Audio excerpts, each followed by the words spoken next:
'Cause you said forever, now I drive alone past your street. Little old me hearing this goddamn lyric coming out of some random speaker, haunting me, following me, coming from me in my thoughts, as if I had anything to do with heartbreak. Wait. Heart what? You better keep that Valentine's Day shit to yourself.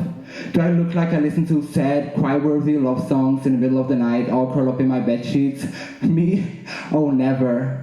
I am unbothered, unaimable, untouchable, vulnerable, unworthy, so emotionally scarred from my past that I thought no one could get to me, let alone break my heart. I was convinced that heartbreak was an extremely exaggerated lifestyle for people who were emotionally spoiled.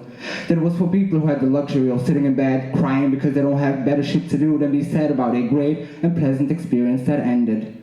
Aww, poor them, I thought, not taking the matter as seriously as they made it to be. Little did I fucking know. Little did I know that not my heart, but my whole soul was going to be crushed into millions of pieces.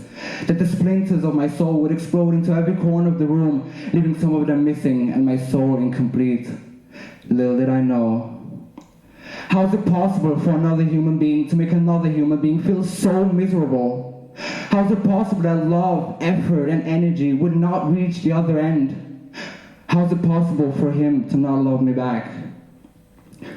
Realizing that opened up a deep hole beneath my feet, into which I fell deeply, flooding myself into the feelings of helplessness, grief, insanity, and the feeling of not being good enough.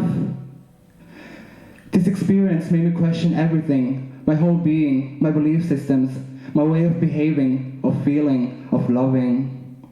It is astonishing to me how one person can completely mess up entire psychological connections, such as your sense of identity and self-confidence. But how?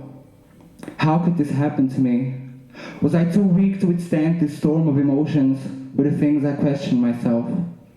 So entitled, so sure of myself that to the point that I could not accept the fact that I was hurting deeply. My ego was pissed. It wanted to jump, shout, vandalize, hate, love, cry. It was shocked and not okay with this humiliation, this assault to its personality, and the murder of its will to love and care for people. My ego wanted to scream at the top of its voice, I will not surrender to you and this pain. I will not let you win, even if I had already lost. My best friend, brother, and soulmate. The person I looked deeply in the eyes whilst forgetting time and place. The person I laid with on the rooftop of a climbing tower in a children's playground, looking at the stars whilst opening up about one's most vulnerable and intimate thoughts and feelings. The person whose friendship I called one of the most important things in my life. These are the reasons I, today, mourn the loss of the friendship of a lifetime. 'Cause you said forever, now I drive alone past your street. All of a sudden, I snapped back into reality, hearing again this same verse coming out of some random speaker. Thanks.